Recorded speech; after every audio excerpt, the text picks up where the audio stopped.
Did you guys catch these Red Sox moves?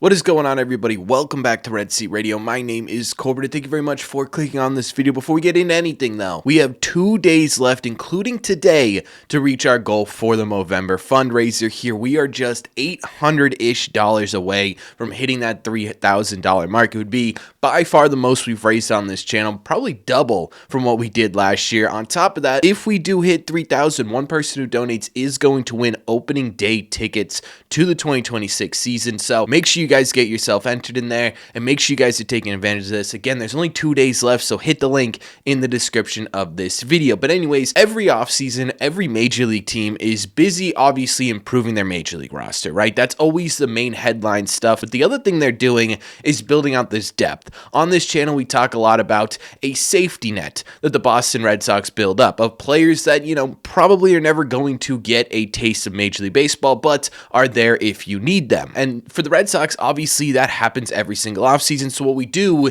is we wait a bit, probably once a month-ish, and we kind of compile them into one video talking about signings you may have missed. And this is exactly what we're doing today. But first, I did want to talk about why these videos are kind of important, right? Because on the surface, it feels like, Corbin, these guys are never going to touch Major League Baseball. They're minor league contracts. Who cares, right? Ultimately, who does care? Well, these guys can end up being somewhat important players in a Red Sox season. It just sort of depends on the situation here. A prime example of this is last offseason, we actually made a signings you may have missed video about none other than Nate Eaton. And Nate Eaton, if you guys don't remember, actually ended up starting game 1 of the wild card series for you, right? He had a pretty big moment in game 2 where he could have ended up scoring a run that may have pushed the Red Sox into the ALDS, right? So he was a big part of the 2025 Boston Red Sox. I think guys like Sogard are another prime example of this. Way back in the day, we made a signings you may have missed video about Romy Gonzalez, who ended up being essentially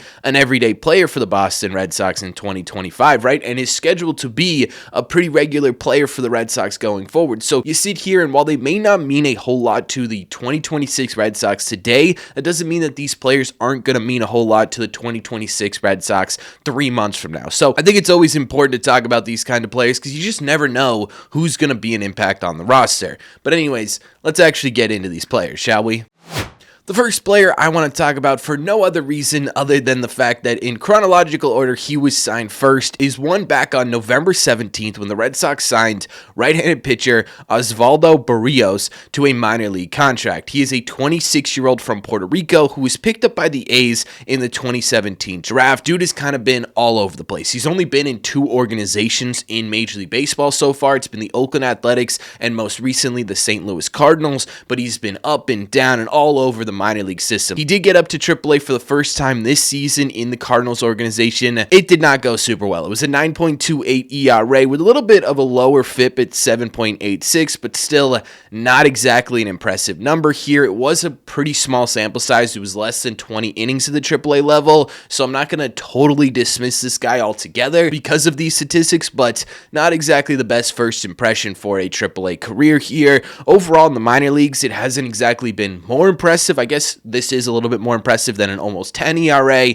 but it's a 5.44 ERA in 7 seasons in minor league baseball with a 1.446 whip, which is a pretty decent amount of traffic on the base pass, if you ask me. So the question always comes up of why would the Red Sox want to sign this guy? Well, in terms of the player themselves, he actually has kind of a interesting pitch arsenal. First and foremost, as a reliever, he's got 4 pitches that he uses. Now, this isn't totally normal, right? Especially for minor league relievers. And while he doesn't use his changeup a ton, he can mix that into his arsenal. The 4-seam fastball is the pitch he uses the most, obviously. It sits around 93 miles an hour, and the problem with it is that it just doesn't get a ton of swing and miss. It's around 14% whiff rates, and the hard hit rate is obviously pretty high here. But if you look at his secondary pitches, there could be something to this. Both his curve and his slider, which are the main uses here, are at the curveball 32% whiff rate and the slider at a 21% whiff rate. When they get hit, they do get hit super hard, but there is some legitimate swing and miss potential there. If the Red Sox can work out his velocity stuff, those pitches could end up being pretty well, right?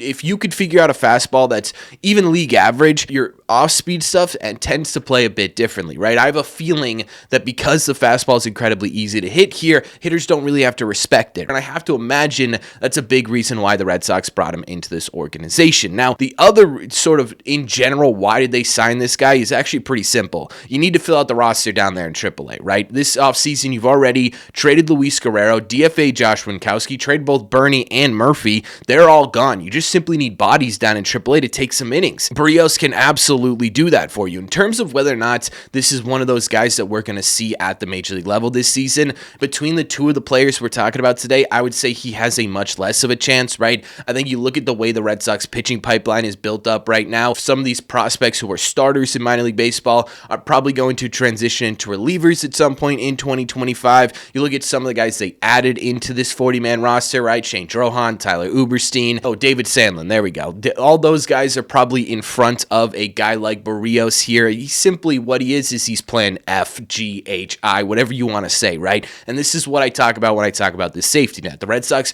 building this up a bit. Heaven forbid Greg Weiser gets injured, and then David Sandlin comes in to replace him, and he gets injured, and then Tyler Uberstein comes in to replace him, and he gets injured. You're sitting there saying, oh my God, we just need somebody to take a bullpen appearance over the course of 2 series here, just simply so we don't lose, an important series down the stretch or have to utilize one of our higher leverage arm in a lower leverage situation because of the state of our bullpen. The Red Sox aren't going to sit there and be like, we have to protect Berrios and make sure he's in the organization for a long period of time. So that's, in my opinion, the only way we're ever going to see Berrios, right? The Red Sox need a pitcher for a game or a series or a week or whatever. And then when that's done, hey, buddy, thanks for your services. Good luck. And we'll talk to you later type conversation, right? But again, you never know. This could end up being like August 21st against the Yankees and you're fighting for the division. And all of a sudden, your sixth inning up by 2 runs is getting handed off to Berrios. So this is why I like talking about these guys.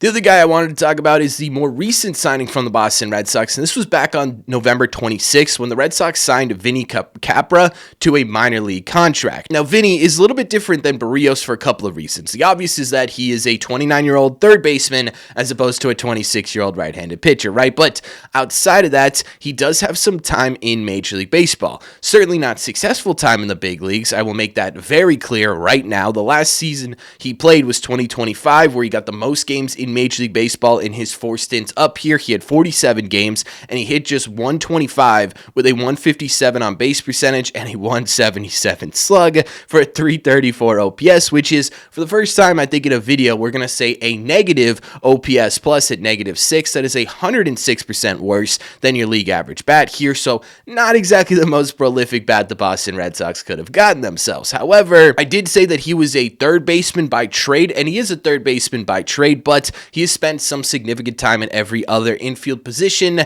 outside of first base at the major league level, and honestly, it's pretty decent defense. It's not a crazy high sample size or anything like that, but the worst spot that he played in was second base, where he had a -1 defensive run saved. That's not exactly egregious or anything, I suppose. So you sit there and you say, okay, well, at worst case scenario here, you've got yourself a decent defender who could fill in for somebody who ends up going down. And again, you ask yourself the question of, why would the Red Sox want to pick a guy up like this? This answer is honestly a much easier one to answer than Berrios, because let's just take a look at the Red Sox depth at third base right now in their minor league system, right? According to Fangraphs, the only AAA depth the Boston Red Sox have right now is Mikey Romero, who is, in my opinion, not really a third baseman, right? He's a shortstop, he's a second baseman, he doesn't really have the arm to play third base at a consistent level, so I'd imagine the Boston Red Sox aren't going to be putting Mikey Romero out there at very much. Outside of that, you've got Vaughn Grissom, who's absolutely not a third baseman, and then you got Nick Sogard,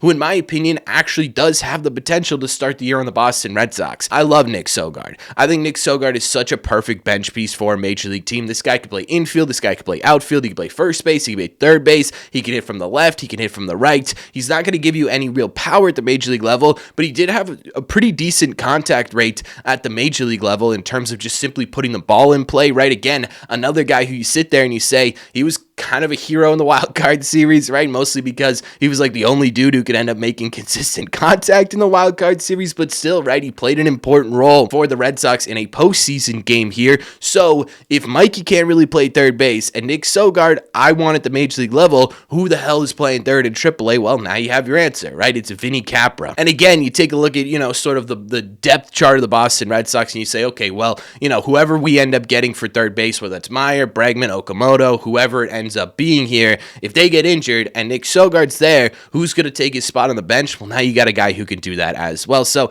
that's the big reason why Vinnie Capra ended up getting signed. Now we take a look at why would the Red Sox sign this guy as a player, right? Is there anything here that the Red Sox could pull out and create sort of a league average replacement bat in case something ends up happening? There is a little bit of light at the end of this tunnel here. He was pretty solid in AAA this season. It was 286 average, a 384 on base percentage, and a 440 slug for an 824 OPS down there in 24 games. Last season in 24, he had a .730 OPS over 110 games, which is basically a full year in AAA. So there is something to the bat a little bit that could translate to Major League Baseball. He just hasn't been able to do that quite yet. One thing the Red Sox have done fairly well over the last, I would say, 3, 2, 4 years, somewhere in that range, is figure out how to get these sort of replacement bench type guys to translate at least fairly decently to Major League Baseball. And I think obviously last year there are some very recent examples. Nate Eaton, who we talked about a couple of times in this video, Nick Sogard, who we just talked about, and Romy Gonzalez. Now, Romy's a bit of an outlier because he, again, became sort of a everyday player for the Boston Red Sox. But, Nate Eaton and Nick Sogard, they weren't the most prolific bats the Red Sox could possibly have brought up, but they weren't exactly hampering your lineup too much either, right? They were making contact. They had some big moments. If they can figure out how to do that with Vinnie, well, all of a sudden now you got another bat that could take over that role. So in my opinion, like I said, this is instead of being, H-I-J-K or whatever for Berrios, this is probably D, E, or F for the Boston Red Sox in the case of Vinnie here, right? And so you have that depth there as well. So I do think Vinnie could end up being a guy that you end up seeing at the Major League level at some point. Overall, like I said, right, these aren't going to be the game-changing, these aren't going to be the, oh my god, the Red Sox are going to be World Series contender type moves, right, but they're moves that every team in Major League Baseball has to make, right? You need to be able to build up this safety net. It was a big reason why the Boston Red Sox made their way into the postseason this year, is because their depth in this organization was really, really solid, right? I mean, again, I could point to these guys as well, but even depth pieces in the pitching pipeline were able to kind of bolster this Red Sox rotation or bullpen or whatever enough where they won enough games to get you into a postseason. How many injuries, how many significant injuries did the Red Sox have this year? A ton. Too many. And yet they still made the postseason because of this depth, because of this safety net. So you may sit here right now and think to yourself, Corbin, these mean nothing. They're a minor league deal. They're a depth piece. They're to fill out the roster down in AAA, and they absolutely are. But you never know when those guys can turn into, hey, we need you to start game one of the wild card series, right? And you hope that they don't,